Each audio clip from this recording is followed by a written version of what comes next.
നടനെന്ന രീതിയിൽ ഇപ്പൊ ഗുരുക്കന്മാര് പറഞ്ഞിട്ടുള്ള അനുമോദനം അല്ലെങ്കിൽ ഈ നാടകം പ്രൊഫഷണൽ നാടകം കളിച്ചതിന്റെ ഇപ്പൊ ഇന്റർവെല്ലിനൊക്കെ അടുക്കുമ്പോഴോ അല്ലെങ്കിൽ ക്ലൈമാക്സിനൊക്കെ അടുക്കുമ്പോൾ നല്ല കസർപ്പൻ ഡയലോഗുകൾ പറയുമ്പോൾ ആളുകളുടെ ഒരു കരഘോഷം ഏത് പോയിന്റിലാ എനിക്ക് കഴിവുണ്ട്, എനിക്ക് ശോഭിക്കാനാവും, അങ്ങനെ ഉറപ്പായി തോന്നിയ ഒരു നിമിഷമുണ്ടോ ജീവിതത്തിൽ?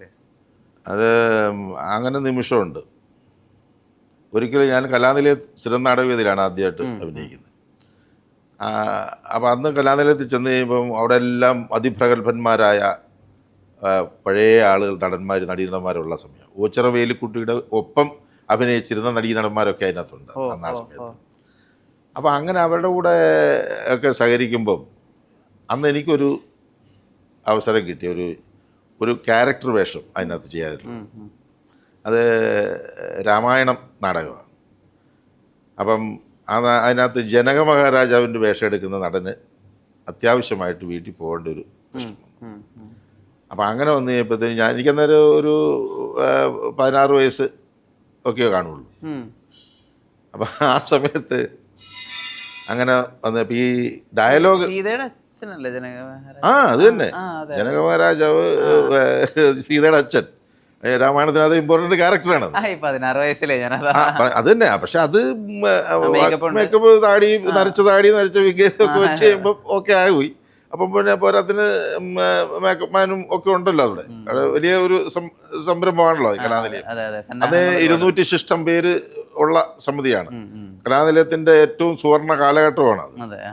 അപ്പം അങ്ങനെ നിൽക്കുന്ന ആ സമയത്ത് അവിടെ അന്നേരം നോക്കുന്നത് ഈ ഡയലോഗ് അറിയാവുന്ന, ഫുൾ ഡയലോഗ് കാണാതെ അറിയാവുന്നവരാരുണ്ടെന്നുള്ളതാണ് അന്വേഷിക്കുന്നത് ആദ്യം. അവരുടെ പെർഫോമിങ് അല്ല, സ്ക്രിപ്റ്റ് അറിയണം. കാരണം അങ്ങനെ രക്ഷപ്പെടാൻ പറ്റുള്ളൂ. അവിടെ ഒരാൾ ആര് ഇരുന്ന് കഴിഞ്ഞാലും ആ സിംഹാസനത്തിൽ ഇരുന്ന് കഴിയുമ്പോൾ അത് ജനകനാണ്.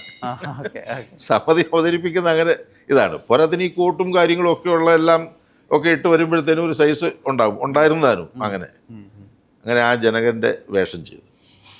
അപ്പോൾ ഇതിന് ചെയ്തത് അങ്ങേറ്റം കുഴപ്പമില്ലാത്ത രീതിയിൽ, ഒരു പ്രശ്നവും ഇല്ലാത്ത രീതിയിൽ, അറിയാത്ത രീതിയിൽ പകരമാണ് ചെയ്യുന്നതെന്നും അതിനകത്ത് ഒരു കുറ്റങ്ങളോ കാര്യങ്ങളോ ഒന്നും വരാതെ ചെയ്യാനുള്ള ഗുരുകാരണവന്മാരുടെ അനുഗ്രഹം കൊണ്ട് അത് സാധിച്ചു. അപ്പോൾ അതിന് മുൻപ് ഇത് വേഷം ഇന്നയാൾ ഞാൻ ചെയ്യുന്നു എന്ന് പറഞ്ഞപ്പം അവിടെ ഒരു ചർച്ചയുണ്ടായി മറ്റു മുതിർന്ന ആളുകളായുള്ള. അതെങ്ങനെയാണ് അവൻ ചെയ്താൽ ശരിയാകുന്നത്, എങ്ങനെയാണ് ശരിയാ സാറേ അത് എന്ന് ചോദിച്ച് കൃഷ്ണൻ നായർ സാറിൻ്റെ അടുക്കെ എൻ്റെ ഡയറക്ടറും പ്രൊഡ്യൂസറുമായ കലാനിലയം കൃഷ്ണൻ നായർ സാറിൻ്റെ അടുക്കെ ഇങ്ങനെ സംസാരിച്ചു. മറ്റ് മുതിർന്ന ചില നടന്മാരെയായിരുന്നു. അപ്പോൾ അന്ന് കലാനിലയത്തിൻ്റെ നായകവേഷം ചെയ്യുന്ന വാമനപുരം രവികുമാർ എന്ന് പറഞ്ഞ നടനാണ്. എല്ലാ നാടകത്തിലും നായകനായിട്ട് അഭിനയിക്കുന്നത്. മിക്ക നാടകത്തിലും പുള്ളി തന്നെയായിരിക്കും നായകൻ അതിനകത്ത്.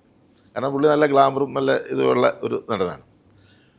അപ്പം അന്ന് അതിന് മറുപടി അത് കൃഷ്ണൻ നായർ സാറ് മറുപടി പറഞ്ഞത്, നിങ്ങളെന്താ പറഞ്ഞിരിക്കുന്നത്, നാളെ ഞാൻ രവിയുടെ വേഷം അവനെ കൊണ്ട് ചെയ്യിപ്പിക്കുമെന്ന് പറഞ്ഞു. ഈ ഡയലോഗാണ് കൃഷ്ണൻ നായർ സാറ് അന്ന് ഈ പറഞ്ഞ സംശയം ഉന്നയിച്ച ആളുകളുടെ അടുക്ക പറഞ്ഞു. അത് എന്നോട് അന്നുണ്ടായിരുന്ന ചില ആളുകൾ അവിടെ കേട്ടുകൊണ്ട് നിന്നിരുന്ന, അല്ലെങ്കിൽ മാനേജർ എന്ന് പറയാം, ഫ്രാൻസിസ് റബ്ബറെ എന്ന് പറഞ്ഞ ഒരു ആംഗ്ലോ ഇന്ത്യൻ ആയിരുന്നു അന്ന് മാനേജർ. പുള്ളി ബോംബെയിൽ ഒരു വലിയ സർക്കസ് കമ്പനിയിലെ സാൻഡോ ആയിരുന്നു. അപ്പം അന്ന് കണ്ടിട്ടുള്ളവർക്ക് ഈ 76-ലൊക്കെ ഈ മറൈൻ ഡ്രൈവിലൊക്കെ നാടകം കളിക്കുമ്പം നമ്മുടെ ഇതിൻ്റെ കോർപ്പറേഷൻ്റെ ആ കെട്ടിടങ്ങളൊന്നും അവിടെ ഇല്ല. കായൽ നികത്തിയിട്ട് ആ ഗ്രൗണ്ടായിട്ട് ഇങ്ങനെ കിടക്കുക. അവിടെയാണ് നമ്മൾ 1.5 വർഷത്തോളം 76 ആ സമയത്ത് കളിച്ചത്, 76-ൽ ഒക്കെ കളിച്ചത്. അപ്പം അതിൻ്റെ ഫ്രണ്ടിൽ നിൽക്കുന്ന ഒരാളിനെ കാണും, ഒരു നല്ല ഭയങ്കര സൈസും ഒക്കെ ഉള്ള ഒരാളിങ്ങനെ ഒരു സിംഹത്തെ പോലെ ഇങ്ങനെ അതിൻ്റെ ഫ്രണ്ടിൽ നിൽക്കുമായിരുന്നു. മാനേജരായിരുന്നു കലാനിലയത്തിൻ്റെ. അപ്പോൾ അദ്ദേഹമാണ് എന്നോട് വന്ന് പറയുന്നത്, നിന്നെക്കുറിച്ച് സാറിന് ഭയങ്കര അഭിപ്രായമാണല്ലോ, വിശ്വാസമാണല്ലോ എന്നിങ്ങനെ പറഞ്ഞു. അപ്പോൾ അതൊന്ന് എനിക്കതിന് കൂടുതൽ വിശകലനം ചെയ്യാനോ ചിന്തിക്കാനോ ഉള്ള ആ ഒരു ഇതൊന്നും ഇല്ലായിരുന്നു. അപ്പോൾ ഒരു സന്തോഷം തോന്നി. വേണ്ടി വന്ന രവിയുടെ വേഷം ഞാൻ അവനെ കൊണ്ട് ചെയ്യിക്കുമെന്ന് അവരോട് പറഞ്ഞപ്പം അത് കേട്ടപ്പോൾ എനിക്കൊരു മനസ്സിലൊരു ഇതുണ്ട്. അപ്പോൾ എനിക്ക് എന്തൊക്കെയോ ചെയ്യാൻ സാധിക്കും, അല്ല എന്നെക്കുറിച്ച് എന്തോ വിശ്വാസം അദ്ദേഹത്തിനുണ്ട് എന്നുള്ളൊരു ചിന്ത എന്നിലുണ്ട്. അപ്പോൾ എനിക്കൊരു മനസ്സിലൊരു ദൃഢനിശ്ചയം ഉണ്ടായിരുന്നു, ഇത് ചെയ്യണം എന്നുള്ളതായിരുന്നു. അങ്ങനെ ആ വേഷം ചെയ്ത് അത് വിജയിച്ചു. പിന്നെ അദ്ദേഹം വരുന്നിടം വരെ ഞാൻ ആയിരുന്നു ആ വേഷം ചെയ്തിരുന്നത്. അത് കഴിഞ്ഞതിന് ശേഷം എനിക്ക് കൂടുതൽ നല്ല നല്ല വേഷങ്ങൾ അദ്ദേഹം തരാൻ തുടങ്ങി. അങ്ങനെ ഞാനും കലാനിലയത്തിൻ്റെ നായകനായിട്ട് അഭിനയിക്കാനുള്ള അവസരം ഉണ്ടായി. അങ്ങനെ ഇപ്പൊ ഈ വാക്കുകളിലൊക്കെ ഉള്ള ഈ ഒരു പോസ് ഉണ്ടല്ലോ, ഒരു വാക്ക് കഴിഞ്ഞിട്ടുള്ള നിർത്തല്, അതുപോലെ തന്നെ ഈ അക്ഷരസ്ഫുടത, ഇതൊക്കെ ഇപ്പൊ അത് ഇപ്പൊ വരുന്ന സെറ്റ് ഓഫ് ജനറേഷനിലെ ഫാക്ടേഴ്സ് നമ്മളധികം കാണാത്ത ഒന്നാണ്. അതിന് കാരണം എന്താണെന്ന് വിശദീകരിച്ചു. എനിക്ക് അതിനെ കുറിച്ച് ആധികാരികമായിട്ടൊന്നും എനിക്ക് പറയാൻ ഒന്നും അറിഞ്ഞുകൂടാ. എങ്കിലും ഞാൻ പറയുകയാണ്, ഇത് അനുഭവങ്ങളുടെ വെളിച്ചത്തിലും പറഞ്ഞ് കണ്ടും കേട്ടും മനസ്സിലാക്കിയിട്ടുള്ള നുറുങ്ങുകളും വെട്ടിത്തരങ്ങളും കൊണ്ടുമാണ് പറയുന്നത് കൂട്ടിക്കൂ. അതായത് മലയാള ഭാഷയുടെ ഒരു കാലത്ത് ഞാനൊക്കെ പഠിച്ചുകൊണ്ടിരുന്ന ആ സമയത്ത് താഴെ ക്ലാസ്സിൽ ഞാൻ 10ാം ക്ലാസ് വരെ പോയിട്ടുള്ളൂ.